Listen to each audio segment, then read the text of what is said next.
Umat Islam hari ini perlu menguasai bidang teknologi moden yang ada pada hari ini bagi mengangkat martabat agama bangsa dan negara Malaysia yang kita cintai. Soalannya di sini, Dr. Zaifuddin, adalah adakah gagasan Malaysia Madani hari ini yang salah satu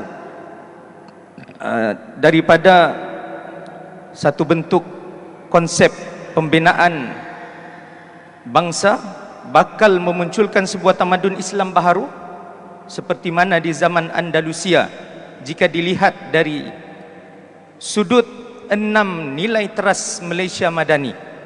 Dengan ini saya persilakan Al-Fadhil Doktor untuk menghuraikan. A'udzubillahi minasyaitonirrajim. Bismillahirrahmanirrahim. Assalamualaikum warahmatullahi wabarakatuh. Terima kasih pada moderator Ustaz Hafiz, Dr. Hamzah, yang semulakan sahabat Al-Panel, Sahibus Samahah, Ustaz Datuk Abdul Manaf Lakariba, Ustaz Syahir Ismail, pengurusi masjid Datuk Jamal, Ustaz Rijatan kuasanya, tuan-tuan imam, tuan-tuan Bilal, hadirin hadirat yang dimuliakan oleh Allah SWT. Apabila kita bicarakan tentang konsep madani yang dibuat oleh PMX sekarang ataupun ke arah moto yang digembar-gemburkan sekarang, konsep madani yang tertegak dengan 6 pillars ataupun 6 rukun, iaitu M, kemampanan, A, keyakinan, D, daya cipta, A, hemat, N, membina keyakinan diri, dan I sebagai membentuk diri sebagai seorang yang mencapai peringkat ihsan. Ke-6 perkara ini bukan satu perkara yang baru sebenarnya. Ia juga dibawa oleh Rasulullah SAW dalam pembinaan generasi yang digambarkan Jilul Quran Al-Farid, generasi Al-Quran yang unggul. Dan apabila kita mengkaji ke-6 perkara ini, ia juga dilestarikan dalam 2 sumber utama rujukan Islam, iaitu Al-Quran dan Sunnah, yang Rasulullah SAW tegaskan, taraktu fikum amraini ma in tamasaktum bihima lan tadillu abada, kitaballah wa sunnati rasulih. Aku tinggalkan pada kamu 2 perkara, dan kamu tidak akan sesat selama-lamanya selagi mana kamu berpegang kepada 2 perkara ini, iaitu Al-Quran dan Sunnah yang menjadi sumber tonggak pegangan akidah umat Islam.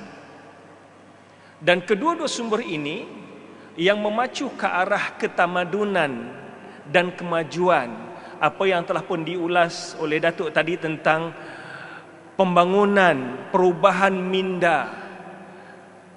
Dan saya sambung bagaimana 2 sumber ini bukan hanya sekadar mengubah minda, bahkan secara praktikal membawa kemajuan. Di samping kita lihat ke-6 rukun yang ada dalam konsep madani tadi. Apa yang ditekankan oleh Al-Quran sebagai Islam sebagai membawa rahmat ke seluruh alam, wa ma arsalnaka illa rahmatan lil alamin. Tidak aku utuskan kamu wahai Rasulullah melainkan membawa rahmat ke seluruh alam. Jadi kita sebagai khalifah yang Allah utuskan ke muka bumi ini untuk mentadbir alam ini mengikut apa yang telah diaturkan oleh Allah dan Rasulnya, membawa rahmat persekian alam. Dan Al-Quran dan Sunnah sebagai asas tunjang ini memang menjadi asas kepada pembangunan saintifik. Apa yang ditekankan dalam surah Fussilat ayat 53, dalam kita bicarakan tentang mukjizat saintifik Al-Quran, ayat ini menjadi sebagai tunjang utama. Sanurihim ayatina fil afaqi wa fi anfusihim hatta yatabayyana lahum annahu al-haq. Awalam yakfi bi rabbika annahu ala kulli syai'in syahid. Kami akan terus pertontonkan pada manusia tanda-tanda kebesaran kami pada alam maya ini dan juga pada diri manusia sendiri, hingga menjadi dalil dan bukti kebenaran Al-Quran datangnya pada Allah SWT. Satu risalah untuk seluruh alam yang sempurna, yang Allah gambarkan dalam surah Al-Ma'idah, Al-yawma akmaltu lakum dinakum. Pada hari ini, wahai Rasulullah, kami sempurnakan bagimu agamamu. Yang Allah seru pada umat Islam untuk berpegang pada akidah Islam secara total. Ya ayyuhalladzina amanu khulu fis silmi kafah. Wahai orang beriman, masuklah kamu ke dalam Islam secara total, secara keseluruhannya. Sebab itulah apabila kita mengkaji dua tonggak utama sandaran pegangan akidah umat Islam, Al-Quran dan Sunnah, kedua-dua ini memacu pemikiran saintifik, bahkan secara praktikal mengajak kita, membawa kita ke arah kemajuan. Sebagaimana yang ditekankan dalam rukun madani daya cipta tadi, kalau kita lihat tuan-tuan, apa yang ditekankan oleh Tom Anderson, salah seorang profesor di Canada, di Toronto University. Tom Anderson menyatakan bahawa tidak ada manusia yang mengetahui sebelum ini bahawa besi yang kita gunakan sebagai asas tamadun untuk membangunkan dunia ini tidak berasal di bumi. Ia berasal dari angkasa. Besi terbentuk di angkasa, di planet-planet, di bintang-bintang gergasi yang jauh lebih besar saiznya berbanding dengan matahari, yang memerlukan suhu yang jauh lebih besar pada suhu matahari. Suhu matahari baru 6,000 darjah Celsius. Pusat matahari suhunya 15 juta darjah Celsius. Tetapi tidak cukup untuk menghasilkan besi. Ia perlukan bintang yang jauh lebih besar. Pilster star saiznya 600 kali ganda lebih besar daripada matahari. WY Canis saiznya 2000 kali ganda lebih besar pada matahari. Black hole saiznya 50 bilion kali ganda lebih besar pada matahari, tuan-tuan.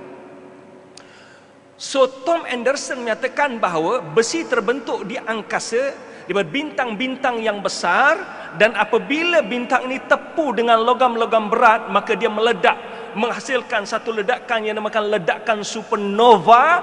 Lalu terhamburlah meteor-meteor yang akhirnya jatuh ke muka bumi ini. Maka terbentuklah besi-besi yang ada di muka bumi ini, hasil penghamburan meteor-meteor di angkasa yang jatuh ke bumi. Allahu Akbar, tuan-tuan. Perkara ini hanya diketahui pada Quran ke-20 ini, tuan. Quran ke-20. Sedangkan Al-Quran dalam surah Al-Hadid ayat yang ke-25 telah pun menekankan pada kita 1400 tahun yang lalu, wa anzalnal hadida fihi ba'sun syadid, dan kami turunkan besi. Cuma kalau tuan-tuan rujuk terjemahan, dia terjemah kami ciptakan besi. Tapi perkataan wa anzalna, anzala maksudnya kami turunkan. Sebab itu perkataan nuzul tu turunnya ke Al-Quran. Wa anzalnal hadida, dan kami turunkan besi daripada angkasa berlangit. Qurtubi dalam menafsirkan ini menyatakan bahawa ini dalil bahawa besi diciptakan di angkasa.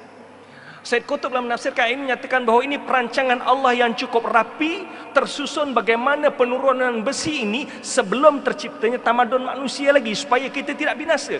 Cuba tuan-tuan bayangkan kita duduk di masjid ini, tiba-tiba meteor-meteor jatuh berhamburan di atas kita, mati kita semua. Tapi penurunan besi pada angkasa ini berlaku sebelum tamadun manusia. Nak gambarkan bahawa Tom Anderson yang menemui fakta bahawa besi diturunkan daripada angkasa telah pun disebutkan oleh Rasulullah SAW 1400 tahun yang lalu. Satu perkara yang menarik juga, apa yang ditemui oleh Jacques Cousteau, seorang oceanographer daripada Perancis yang telah pun meninggal dunia ketika mana beliau menyelam di salah satu laut di Meksiko. Beliau menemui satu lapisan yang ajaib. Dulu saya pergi ke salah satu pulau di Langkawi, tuan-tuan, saya pelik. Macam mana pulau ni kecil, di tengah-tengah pulau ada air tawar. Bagaimana pulau di tengah laut masin, tengah-tengah itu ada air tawar. Macam mana benda boleh berlaku? So apabila saya menemui fakta yang ditemui oleh Jacques Cousteau, beliau menemui ada satu lapisan air tawar di dalam laut. Lapisan air tawar di dalam laut. dalam laut ada air tawar. Perkara ini diketahui pada Quran ke-20. Bukankah itu yang Allah sebutkan dalam surah Furqan ayat 53? Dialah Allah SWT marajal bahar yang telah mengalirkan dua lautan. Hadza 'adbun furat wa hadza milhun ujaj. Yang ni air tawar, yang ni air masin. Tuan-tuan pernah terbayang tak dalam laut ada air masin? Dan Jacques Cousteau menemui fenomena ini pada kurun ke-20, sedangkan 1400 tahun yang lalu Nabi Muhammad telah menjelaskan fakta ini. Tuan-tuan pernah dengar tak Nabi Muhammad menyelam dalam laut? Pernah dengar tak? Tak pernah dengar kan? Tuan-tuan pernah dengar tak Nabi Muhammad sampai ke Meksiko? Tak pernah dengar kan? But how could our Prophet Muhammad SAW could explain all these things in detail? Allah membiarkan dua lautan bertemu, yang ni tawar, yang ni masin. Wa ja'ala bainahuma barzahan, dan Allah jadikan di antara keduanya garis pemisah, mahjur, dua garis pemisah.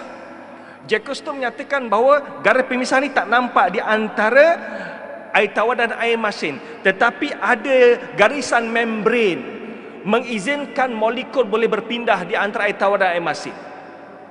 Cuma kadang-kadang kita bicarakan tentang pertemuan di antara dua laut, air Mediterranean, laut Mediterranean dan laut Atlantik, ini dua-dua air masin. Ini tuan-tuan boleh nampak di atas permukaan laut, ya, di mana laut Mediterranean yang cukup masin ini dia akan ke bawah, manakala laut Atlantik yang kurang masin dia akan ke atas, menyebabkan terbentuk dua garisan. Ini dua-dua masin. Itu yang Allah sebutkan dalam Al-Quran, marajal baharaini yaltaqiyan. Allah membiarkan dua lautan bertemu, di antara dua lautan ini ada garis pemisah. Tetapi apa yang ditemui oleh Jacques Cousteau itu lebih menakjubkan lagi. Dalam laut ada sungai. Allahu Akbar. Siapa ajar Nabi Muhammad ini, tuan? Ini namakan pemikiran saintifik yang diajar oleh Al-Quran. Dan satu contoh lagi, tuan-tuan. Tadi saya jelaskan Nabi Muhammad tak pernah menyelam dalam laut. Satu penemuan yang ditemui di Skandinavia dan juga di pulau yang ada di Hawaii, adanya api dalam laut. Tuan-tuan boleh bayangkan tak air memadamkan api, tetapi ditemui api dalam laut. Dan ironik dia, tuan-tuan, api yang ada ini tidak boleh dipadamkan oleh air, dan air yang mengelilingi api tidak semuanya panas. Dan penemuan ini selari dengan apa yang Nabi sebutkan dalam hadis baginda, fa inna tahtal bahri naron, dalam laut ada api. Tuan-tuan, Nabi duduk di padang pasir, Nabi tak pernah menyelam dalam laut. Bagaimanakah kedua-dua tonggak utama ni, Al-Quran dan hadis, dapat membicarakan fakta-fakta saintifik yang memacu kita untuk pergi ke arah lebih jauh, lebih saintifik di masa hadapan, dan membuka minda kita bahawa Al-Quran mukjizatnya akan terus terbentang daripada semasa ke semasa, membuktikan kebenaran Al-Quran dan hadis Nabi bukan reka cipta Nabi Muhammad SAW, bahkan wahyu Allah SWT. Wa ma yantiqu 'anil hawa in huwa illa wahyuha. Nabi Muhammad tak bercakap ikut hawa nafsu, melainkan wahyu daripada Allah SWT. Allah a'lam. Terima kasih Al-Fadhil Doktor. Sebelum saya menguraikan lebih lanjut, mengulas, ada baiknya kita azan, memberi laluan kepada azan Isya. Persilakan.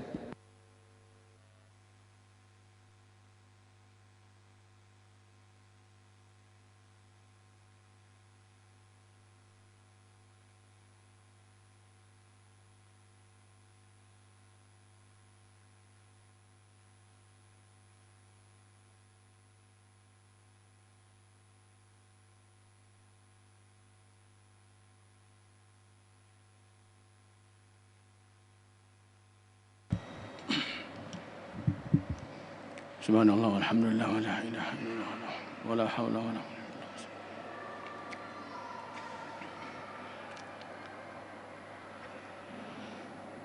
الله أكبر الله أكبر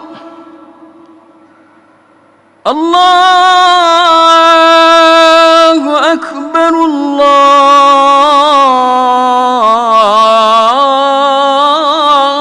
الله أكبر أشهد أن لا إله إلا الله أشهد أن لا إله إلا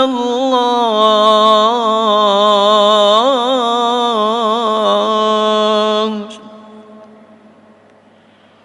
أشهد أن محمدًا رسول الله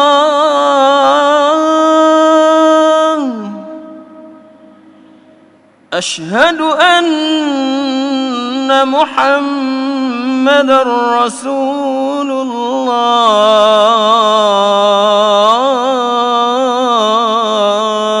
الله حي على الصلاة